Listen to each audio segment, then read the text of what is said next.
Gaano man kahirap ang mga dance challenge ngayon online, minamanilang yan ng kambal na sina Clea at Maurice.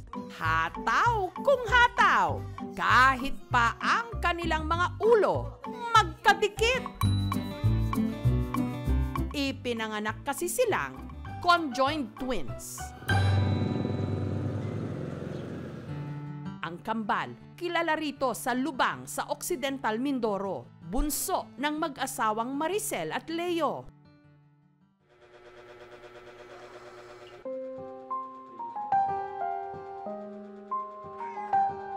Ang madalas daw nauunang magising sa dalawa, si Clea.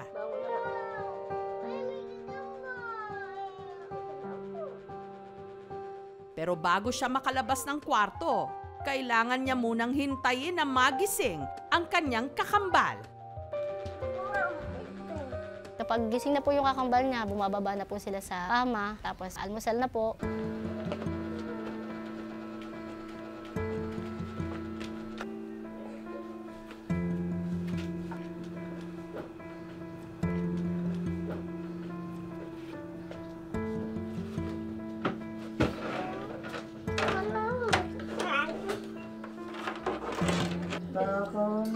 Gusto na kumain tungkol na sa atin. Ito mabagal eh. Bakit ko sila pinakain sa akin eh? Dapat Marami na lang. laki na, hindi mo masusubulan. 5 taon na ngayon ang kambal, si Clea, maboka. May pagkamahiyain naman si Maurice. Bugnutin din ito. Dahil magkaiba ang ugali ng dalawa, hindi raw maiwasan na ang kanilang kulitan madalas na nauuwi sa bangayan. Pagka gusto niya mag-CR, ayaw naman ng isa, doon na sila mag-umpisang mag-away. Ang madalas na ugat daw ng kanilang pag-aaway, cellphone. Kasi isa lang talaga yung cellphone namin. Hindi ako kasama. Kinakausap ko naman po sila ng mahinahon. Hindi nyo kailangang mag-away dahil sa ganitong bagay. Kailangan lagi kayong magkasundo kasi magkadikit kayo. Pero kung meron mang pinagkakasunduan ng dalawa, yan ay ang pagsasayaw. Kapapanood po nila ng TikTok, lahat halos ng sayaw ng step alam po nila.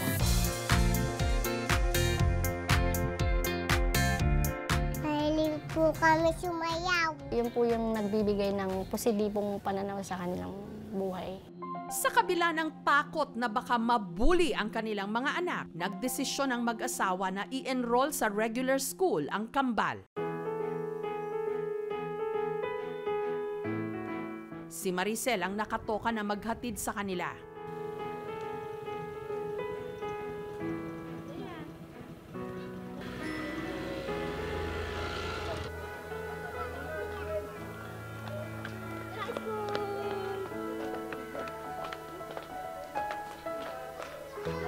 Kinder na ngayon sina Clea at Maurice na nag-e-enjoy sa kanilang pag-aaral. Na-expect ko nga po na baka mag-iyak sila doon dahil hindi po sila sanay sa tao. Nakakagulat na hindi po sila nag-iyak.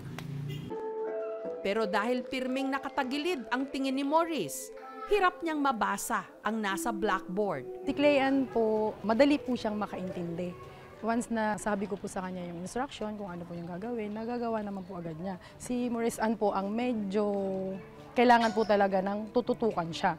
Si Teacher Vanessa, todo alalay sa kambal, lalo na kung meron silang writing exercise. Hindi sila pwedeng magsulat ng sabay. Pag nagsulat yung isa, yung ulo ng isa, susunod.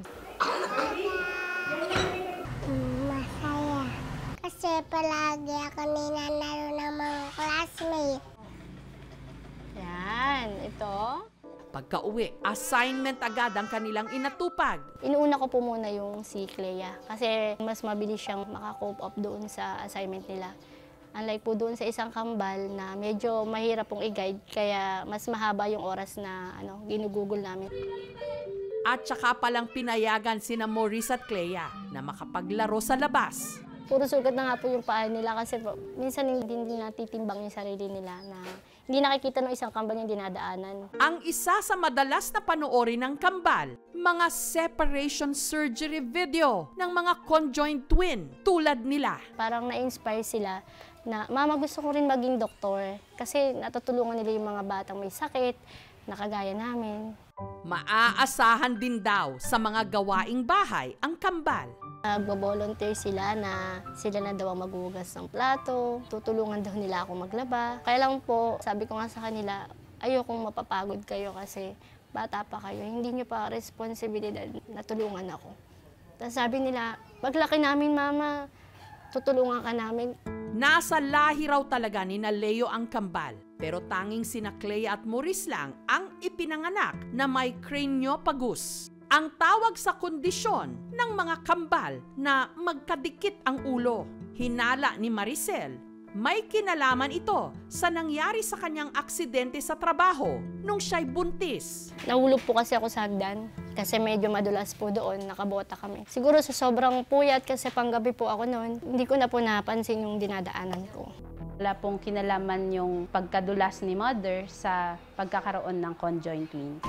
Dahil sa kanilang kondisyon, sina Clea at Maurice lumaking sakitin. Madalas po silang ma-ospital dahil sa pneumonia. Mahina po talaga yung baga. Yung isang kambal, si Maurice. Tapos yung struggle po namin doon, pagbabantay. Kasi may na po kasi siya may trabaho. Bali yung unang akala namin, di sila matututong maglakad. Kasi nung habang pinagmamasdan namin sila nung maliit pa, di sila actually gumagapang na nakatadapa. Minsan na rin daw dinala sa espesyalista ng mag-asawa sina Clea at Maurice para malaman kung meron bang pag-asang mapaghiwalay ang mga ito.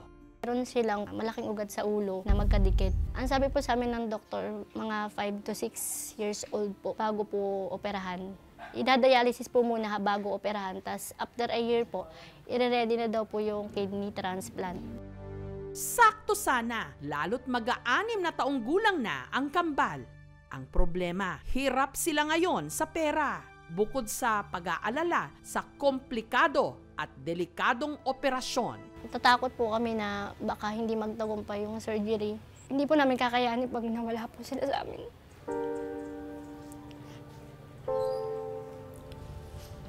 Yung chance ng separation, depende.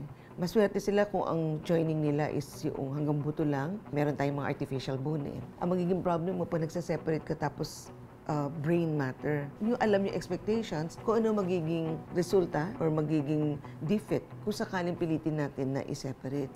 Ipakita nila sa mga bata na mahal sila. Bigyan sila ng tamang at nutritional na pagkain para pag naoperahan sila, meron silang resistance. At tulungan ng mga bata na mag-express. Yan ang unang hakbang para matutulungan natin sila na maisabi nila sa atin ang kanilang nararamdaman, be it physically or emotionally. Palagi po namin silang hinahag, kinikis. Binatanda po ng pagmamahal namin sa kanila. Tuwing kinikis namin sila, sobrang saya na nila. Love you, mama. Love you, papa. Ganun po. Kaya nga po sana, hanggat maaga po maoperahan sila para hindi na po dumating sa punto na may magkasakit na isa sa kanila. Damay din po yung isa kasi nga po magkadikit sila.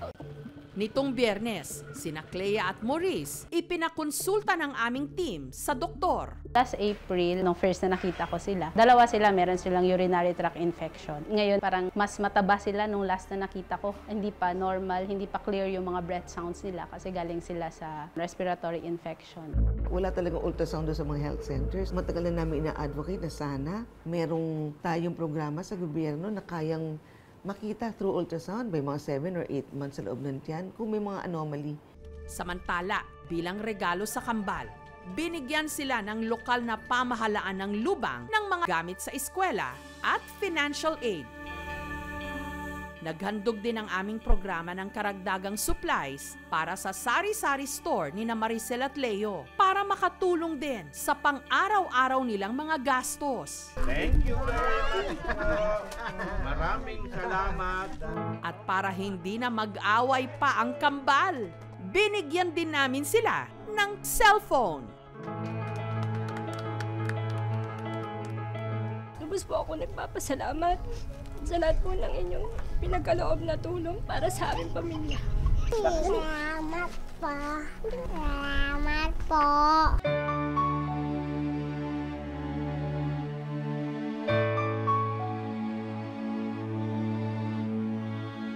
Sana po matulungan kami na maoperahan ang aming kambal. Sa mga nanonood po ngayon, kumakatok po kami sa inyong mabubuting puso na sana po matulungan niyo po kami na mapaghiwalay po yung aming kambal. Sa ngayon po wala po kami sapat na kakayahan na matugunan yung pangangailangan nila lalo na po sa operasyon.